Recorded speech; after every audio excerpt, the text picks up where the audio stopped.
Hello बच्चों, question states that in an insulator the forbidden energy gap between the valence band and conduction band is of order of. So हमारे पास four options given है।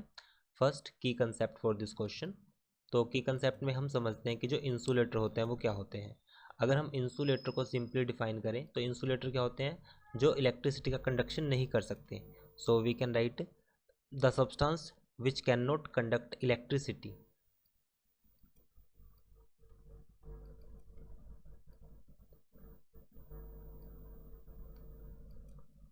विच can not conduct electricity are known as insulator. उन्हें हम क्या बोलते हैं, insulators बोलते हैं। तो अगर इंसुलेटर की अगर हम देखें तो सपोज करता हूँ मैं, सोल्यूशन पर आते हैं। एक हमारे पास है कंडक्शन बैंड और सेकंड हमारे पास होगा एक वैलेंस बैंड। सपोज ये हमारे पास एक है valence band and conduction band, जिसको first this is our valence band and this is our conduction band, और जो दोनों के बीच में जो डिस्टेंस होता है जिसको हम क्या बोलते हैं, ईजी, जो होता है हमारे पास फॉरबिडन गैप। सो फॉरबिडन गैप की अगर हम बात करें, अगर हमारे पास वो इक्वल टू जीरो है, इट मीन्स वो हमारे पास क्या है, कंडक्टर।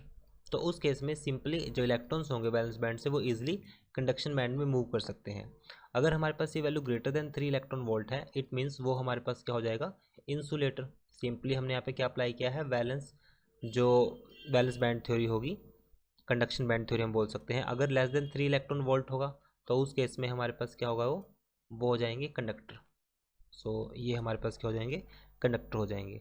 अगर फॉरबिडन गैप की वैल्यू अगर लेस देन 3 इलेक्ट्रॉन वोल्ट होगी, अगर लेस देन ये वैल्यू क्या होगी, 3 इलेक्ट्रॉन वोल्ट, तो उस केस में ये हमारे पास क्या बनेगा, so this will be semi conductor not conductor. Sorry for this, क्योंकि कंडक्टर को तो हम ऑलरेडी डिफाइन कर चुके हैं। So this value will be semi conductor. But यहाँ पे वैल्यू हमारे पास किसकी बात की गई है, इंसुलेटर। इंसुलेटर के लिए हमारे पास 3 इलेक्ट्रॉन वोल्ट से ग्रेटर देन होनी चाहिए। सो ग्रेटर हमारे पास क्या है, only 5 electron volt. So option D is right. I hope solution is understandable. Thank you.